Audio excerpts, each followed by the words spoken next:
শুভেচ্ছা, ভালোবাসা। আজকে আমরা যে এখানে এত সুন্দর একটা নাট্যকর্মী সমাগম করতে পারবো, এটা সত্যি খুবই ভালো লাগছে।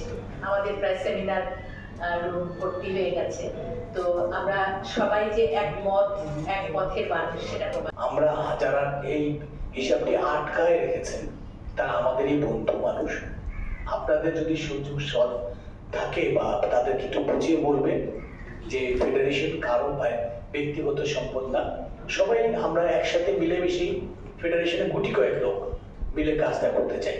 কথা ছিল, আমরা বলেছি যে কোনো ভুল ভ্রান্তি যেন এখানে কেউ ঘটিয়ে না ফেলে, সেটা আমরা তাদের উপস্থিতি না থাকলেও তাদের প্রতি কৃতজ্ঞতা জানাই। আমি আসলে কখনো থিয়েটার পলিটিক্সটা করিনি, বা পলিটিক্যাল থিয়েটারের মধ্যে যে একটা রাজনীতি আছে এটা আমি পছন্দও করতাম না এবং আসতেও চাইনি।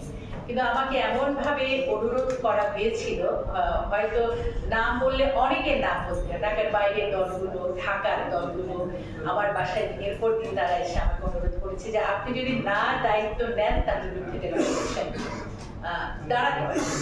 যাই হোক, আমি নিজেও যেহেতু থিয়েটারের মানুষ, শেষ পর্যন্ত আমি খুব চিন্তা ভাবনা করে ঠিক করলাম যে ঠিক আছে, আমি কিছু দায়িত্ব নিই আপ টু সাধারণ সভা, এবং তারপরে একটা সিদ্ধান্তে আসা যাবে। সাধারণ পরিষদের সদস্যরা যে সিদ্ধান্ত দেবে সেটা আমরা ফলো করব।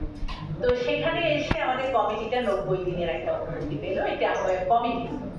কিন্তু খুবই দুঃখজনক একটা ব্যাপার ঘটে গেল যে আমাদের আহ্বায়ক কমিটিটি শতভাগ ফেল করেছে, তারা কাজ করতে পারেনি। যদি পারতো তাহলে কিন্তু হয়তো সিচুয়েশন অন্যরকম হয়ে যেতে পারতো, বাই দিস টাইম হয়তো নির্বাচন হয়ে যেত, কিন্তু তারা কাজ করতে পারেনি, টোটালি ফেল। এর পেছনে অনেকেরই অনেক রকম আবার সেই রাজনীতি ছিল, যেটার কারণে আমাদের শ্রদ্ধেয় মাহমুদ ভাই ফেল করেছেন। আমি এটা বলতে বাধ্য হচ্ছি।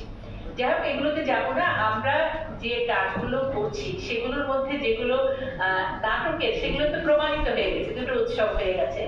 কিন্তু অর্থনৈতিক ভাবে আমাদের যে দুর্দশা, যে আমাদের অ্যাকাউন্টটি বন্ধ করে দেওয়া হয়েছে, যেখানে কোনো কাজ হচ্ছে না, চেষ্টা করা সত্ত্বেও এটা পারা যাচ্ছে।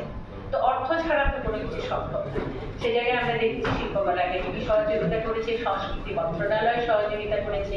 কারণ সংস্কৃতি মন্ত্রণালয় কিন্তু আমাদের, শিল্পকলা একাডেমি কিন্তু আমাদের, এটা ভুলে গেলে চলবে না। আমরা শুধু মতবিনিময় বারবারই করতে চাই, কারণ হচ্ছে কাজ করলেই ভুল হয়, এছাড়া কাজ না করলে ভুল হওয়ার সুযোগও হয় না। ভুল করার জন্য কাজ করা খুব জরুরি। তো আমরা পরপর 2টি উৎসব করেছি, 2টি জাতীয় উৎসব, একটি পথনাট্য উৎসব আর একটি মঞ্চের জন্য অমর একুশে নাট্য উৎসব করেছি। প্রথমে সবার প্রতি কৃতজ্ঞতা আমাদের বাংলাদেশ ফেডারেশনের ভারপ্রাপ্ত চেয়ারম্যান আমাদের শ্রদ্ধেয় লাকি আপা। উনি সার্বক্ষণিক, উনি শারীরিকভাবে সশরীরে পৌঁছাননি, আমাদের উৎসব আসতে পারেননি বা কোনো কাজের জন্য, কিন্তু প্রতিনিয়ত প্রতি সময় সেই জন্য যারা উৎসবের সঙ্গে সম্পৃক্ত হয়েছেন প্রতিদিন, যে আপনার কি নাম দেন উইনি, এবং থাকার কারণে প্রায় দিন দিয়েছে নাট্যকার, নাট্য নির্দেশক হিসেবে আপনাদের সবাইকে কৃতজ্ঞতা, ধন্যবাদ। আর সমস্যা নেই, কারণ দেশের মত তৈরি হয়ে যায়, খুব বাজে জায়গা। আপনারা এগিয়ে নিয়ে যাবেন বাংলাদেশ গ্রুপ, তাদের উপস্থিতি না থাকলেও তাদের প্রতি কৃতজ্ঞতা জানাই। চালিয়ে যাচ্ছি। তো এত বড় একটি সম্মেলন,